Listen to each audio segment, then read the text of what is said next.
Qué gusto, amigos seguidores de Diario El Heraldo.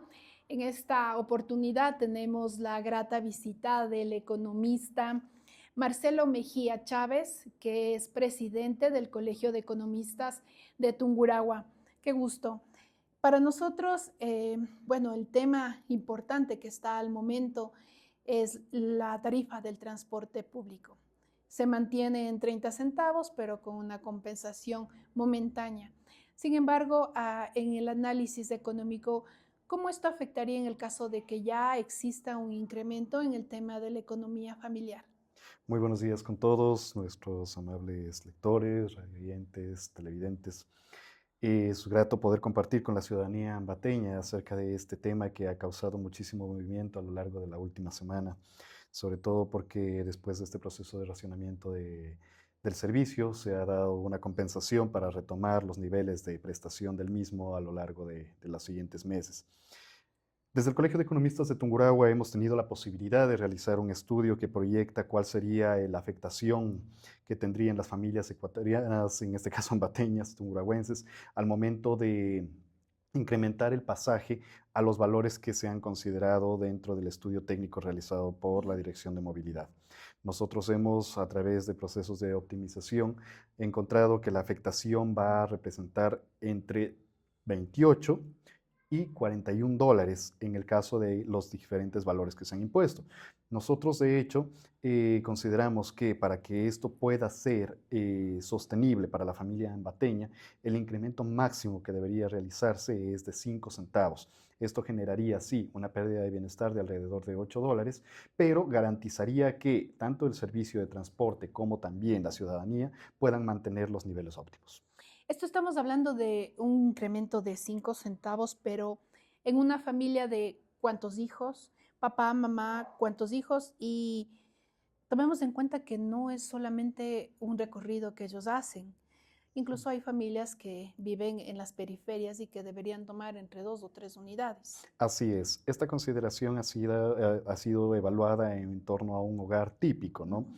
En base a la metodología del Instituto Nacional de Estadísticas y Censos, que nos dice que existe una familia de 4 miembros y en este caso también, pues, 1.4 aportantes al hogar. Esto significa un salario básico más el 40% de otro salario básico. Sin embargo, hay que considerar que la mayor parte de las familias, no solo de Ambato, sino de Ecuador, se ven limitadas por cuanto a lo que representan los ingresos. Y la afectación va a estar siempre más orientada, lamentablemente, hacia las familias que tienen menores ingresos, hacia las familias que viven en las zonas más periféricas, hacia Claro. las familias que además tienen que movilizarse de una manera estricta en el transporte público.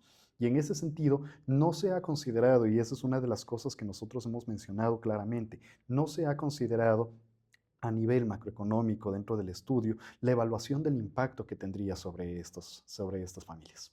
En algunas opiniones ciudadanas de nuestros lectores han indicado que les conviene para ellos tomar ya sea unidades particulares como los taxis, que también están en el tema del análisis de incremento, o adquirir automotores. Hablemos de motocicletas, motocicletas a combustible o eléctricas, o hacer un esfuerzo y adquirir un vehículo.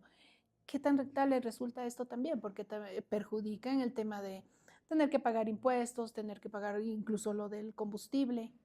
Bueno, tenemos diferentes alternativas en ese sentido, pero esto está más que nada orientado a la clase media, a la clase trabajadora que dispone de los ingresos necesarios para poder adquirir un automotor, Claro. sea esto un vehículo de combustible tradicional o sea un vehículo eléctrico. De hecho, sabemos que incluso los vehículos eléctricos terminan teniendo una compensación doble, porque para empezar, no están grabando los impuestos que graban los vehículos tradicionales y además de eso, todavía mantenemos un subsidio bastante representativo en el consumo energético, eléctrico. Entonces, garantiza que las familias que puedan acceder a este tipo de medios de transporte puedan disponer de un proceso mucho más eficiente para poder lograr comunicarse con aquellos lugares a los que deben o desean llegar. Sin embargo, si nosotros consideramos los hogares promedio y en este caso sobre todo aquellos que tienen menores ingresos, eso es No. prácticamente imposible. No vamos a tener la capacidad de generar los ingresos suficientes, más aún cuando las tasas de pobreza y también de informalidad han crecido tan significativamente en la economía ecuatoriana como para poder alcanzar este tipo de bienes. Y eso afecta directamente a su bienestar. Por eso es que nosotros hemos puesto en consideración que no solo es que se incremente si es que tiene que llegar a darse eso para garantizar el servicio, sino que el municipio pueda evaluar cuál es el impacto que tiene y cómo compensarlo, no a través del transportista, sino a través del consumidor. Eso, ¿qué recomendaciones hacer al tema administrativo, a la municipalidad? Cuando tomemos en cuenta que hay familias que viven con apenas $5 con integrantes de 4, papá, mamá, 2 hijos, que el dinero no les alcanza, que viven al día, que tienen emprendimientos. Muchas veces ni siquiera son emprendimientos. Tenemos que diferenciar muchísimo. La informalidad no necesariamente está vinculada con el emprendimiento. Ujú. La gente que vive al día, como se dice tradicionalmente, es gente que necesita movilizarse, es gente que necesita transportarse de un lugar a otro, hacia su vivienda, hacia los lugares en los que venden sus productos, hacia los lugares en los que generan o brindan un servicio, muchas veces, como he mencionado, en la informalidad.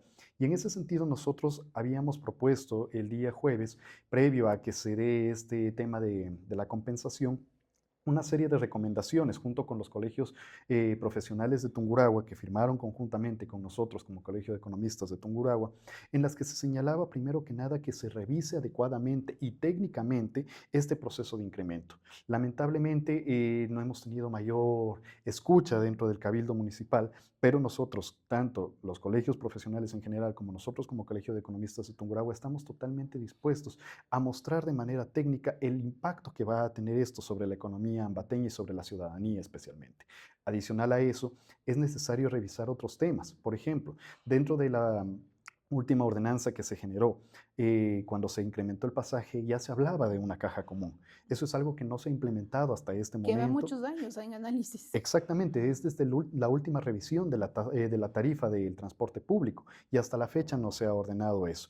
Adicional a eso, tendríamos que revisar también cuál es la calidad del servicio que se está brindando. Los números que a nosotros nos permitieron llegar a nuestras conclusiones indican todavía deficiencias en cuanto a lo que significa no solo la calidad, sino la contabilidad que están llevando dentro de las mismas cooperativas de transporte respecto al número de usuarios. También es necesario revisar ese plan maestro que hace tantos años atrás no También. se ha actualizado. Plan maestro de rutas que permite determinar cuál es la eficiencia real sobre las rutas que tienen las unidades de transporte en la ciudad de Ambato.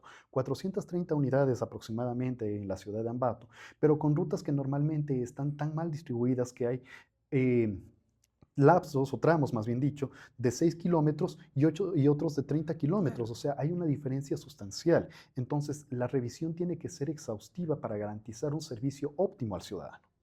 Pero también hay que hacer, mirar la realidad, porque el tema del combustible, el incremento en las tarifas también del combustible no solo afecta a los transportistas. O sea, esta va una afectación para todos aquellos ciudadanos que mantienen sus vehículos, que ya no es un lujo, sino que ya se ha venido viendo como una necesidad urgente, incluso en ciertos casos. Así es, y en ese sentido no solo para aquellos ciudadanos que disponen de un vehículo. El impacto que tiene el incremento del precio del combustible es para para el ciudadano en general, Claro. para todos los pobladores de este país. Pero hay que reconocer una situación. Esto no viene dictaminado porque el gobierno así lo decida. Estamos sujetos a una situación coyuntural que en este momento afecta el precio de los combustibles a nivel mundial. La guerra que está atravesándose en Medio Oriente entre Estados Unidos, Israel e Irán ha determinado muchísimo un incremento sustancial en lo que significa el precio del petróleo, del barril de petróleo y también de los combustibles. Como recordaremos, hasta hace algunos días atrás, el transporte como tal que se realiza por medio del Estrecho de Hormuz, uno de los principales canales de movilidad de combustibles y de petróleo a nivel mundial, sigue generándose por bloqueos.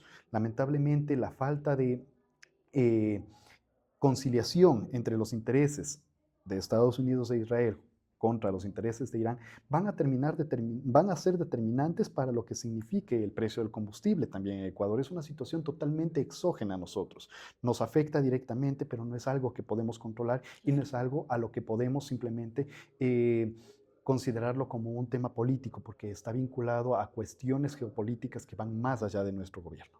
Ahora, ¿se puede relacionar con esto del acuerdo monetario que mantiene Ecuador? ¿Hay beneficios? ¿Cómo ayuda?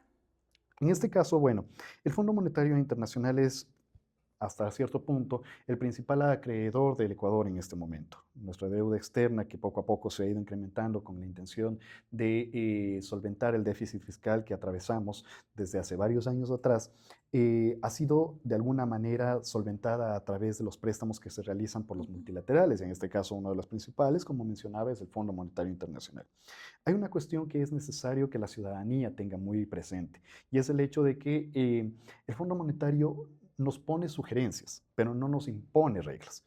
Nosotros, desde el Ministerio de Economía y Finanzas, desde el Banco Central, podemos hacer las previsiones necesarias para poder dialogar y negociar las condiciones que se presentan en los staff reports que el Fondo Monetario constantemente realiza o revisa para los siguientes desembolsos.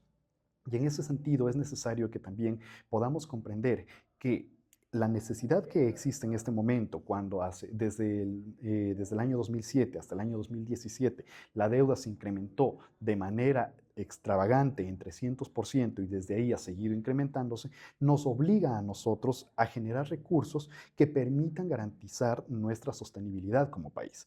Necesitamos pagar sueldos, necesitamos garantizar servicios, necesitamos brindar seguridad a la ciudadanía. Son cosas que poco a poco se están tratando de ver. No se han visto completamente, lamentablemente todavía estamos involucrados en procesos estructurales que hay que terminar de romper, pero se ha visto avances en cuanto a lo que significa la generación de este bienestar que se está buscando. Pero no podemos verlo en el corto plazo. Todos estos programas tienen que ser pensados en el largo plazo y en ese sentido, aunque en este momento tal vez pueda restar algo de bienestar, la idea es transformar al país de una manera en la que el ciudadano pueda sentirse verdaderamente parte de una sociedad mucho más organizada y llena de bienestar. Por lo tanto, la necesidad que tenemos de acudir todavía a estos fondos, de generar ingresos a través de deuda, lamentablemente pues nos condiciona mucho. Sin embargo, no significa que esto esté mal y si observamos, países desarrollados son los que también tienen los mayores niveles de deuda con estos organismos.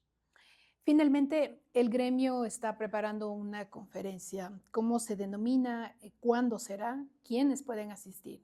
Bueno, nosotros hemos preparado una conferencia que se llama Realidad de las empresas y la economía ecuatoriana, en la que va a estar presente el economista Pablo Lucio Paredes.